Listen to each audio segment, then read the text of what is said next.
दोस्तों मैं आज आपको बताऊंगा हाउ के fooled everyone to become famous. पहले में उसकी एक मूवी आई थी देशद्रोही, उसके बारे में मैं कुछ बात करूंगा। उसका बजट क्या था और वो कैसे मूवी बनी थी।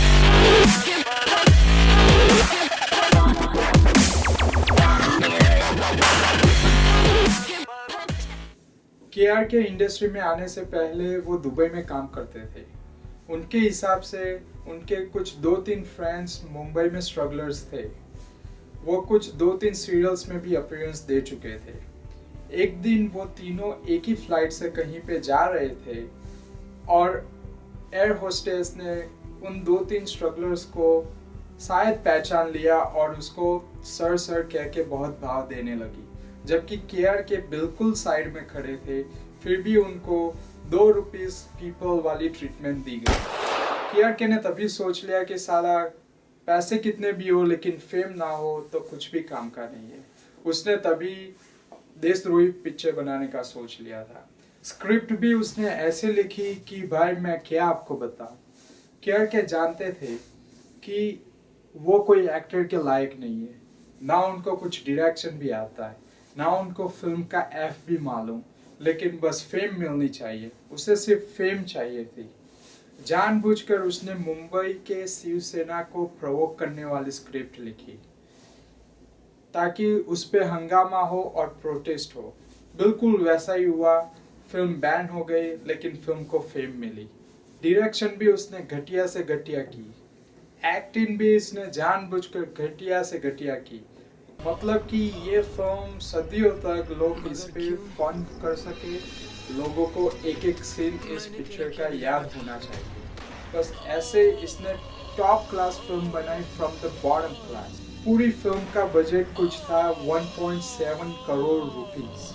अगर कोई बड़ी जब बॉलीवुड में फिल्म आज के दिनों में बनती है तो उसका बजट होता है कि 100 करोड़ वगैरह।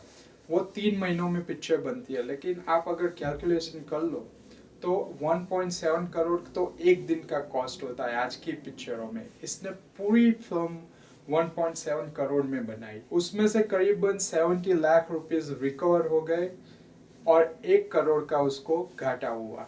मतलब कि 1 करोड़ के कॉस्ट में इस बंदे ने, जिसके पास ना कोई टैलेंट है, ना कोई नॉलेज है, ना इसके पास कोई लुक्स है, ना बॉडी है, फिर भी इसने अपनी रेपुटेशन, अपनी फेम जमा ली बॉलीवुड में। पूरा आज इंडिया उसे जानता है और सब उसको अच्छी या बुरी फेम की वजह से उसको सारे लोग रिस्पेक्ट भी देते हैं। फिर वो बिग बॉस में गया। बिग बॉस में अगर आज गाली गलौज करना, मारना पीटना, ये सब अगर किसी ने स्टार्ट किया है इंडियन बिग बॉस में तो ये बंदे ने किया है, के ने। मतलब कि लोग इसको घर में हेट करते रहे, बाहर ऑडियंस भी इसको हेट करती रही, लेकिन इसको तो बस सिर्फ फेम कमानी थी जो इसने कमाई। आज अगर हम देख ले तो जबकि बड़े बड़े नाम थे बिग बॉस में सीजन 3 में, लेकिन उनमें से 50% लोग कहाँ पे है हमें नहीं मालूम, लेकिन ये बंदा आज भी मार्केट में है और सारी दुनिया इसको जानने लगी है। तो ये भी उसका एक मास्टर प्लान था कि बिग बॉस में जाके तमाशा करो, सबको जो पसंद ना आए वही चीज़ किया करो ताकि उसे अच्छी या बुरी फेम तो मिले ही मिले। फिर ट्विटर के दिन शुरू हो गए। बड़े बड़े नामों वाले लोगों को उसने गाली गलौज दी।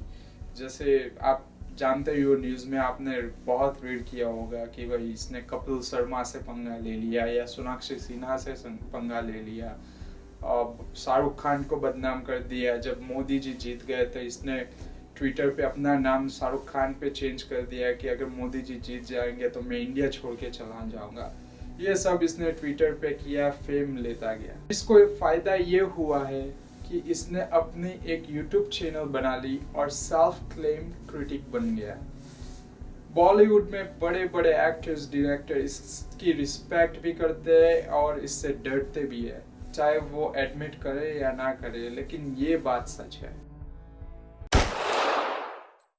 के ने लोगों का ट्रस्ट एंड अपने आप को अनबायस्ड क्रिटिक बताने के लिए इन्होंने ऐसा किया कि जैसे कपिल शर्मा की पिक्चर आने पे उसकी बड़ी फिल्म की मजाक बना के रख दी थी उसने ट्विटर पे। उसने बड़ी गाली गलौज कपिल शर्मा को भी दी कि भाई क्या बेकार मूवी बनाई है, तेरी एक्टिंग भी ऐसी होगी तैसी होगी वगैरह वगैरह।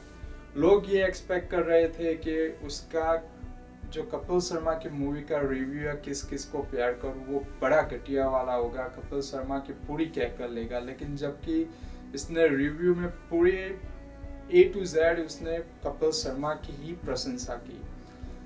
जैसे कि अभिषेक बच्चन उनको ट्विटर पे भी फॉलो करते हैं, एंड अमिताभ बच्चन कुछ KRK के खास फ्रेंड भी है।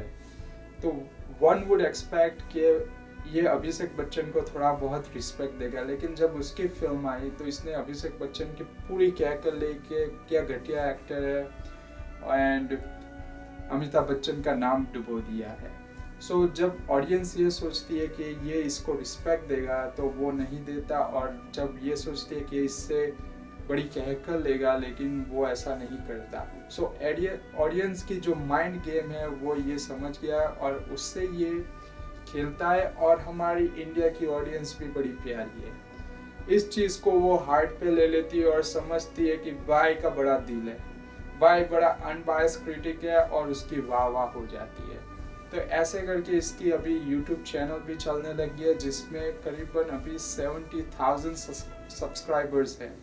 मतलब कि इंडियन रुपीस में वो 2 से 3 लाख रुपए अभी पर मंथ उसकी इनकम इन ऑडियंस हमारी सबकी वजह से वो कमाने लगा है, जो उसे फेम मिली बुरे कामों से। नाउ KRK की हिडन साइड ये हमारे एक बड़े अच्छे यूट्यूबर है अभिषेक मिश्रा करके, उसने एक्सपोज की है। मैं आप सबसे विनती करता हूँ कि आप सब उसको जाके देखें, बड़ा मज़ेदार बंदा है अभिषेक मिश्रा। उसने बड़ी अच्छी अच्छी वीडियोस बनाई है। आप उसकी चैनल को लाइक करें, सब्सक्राइब करें।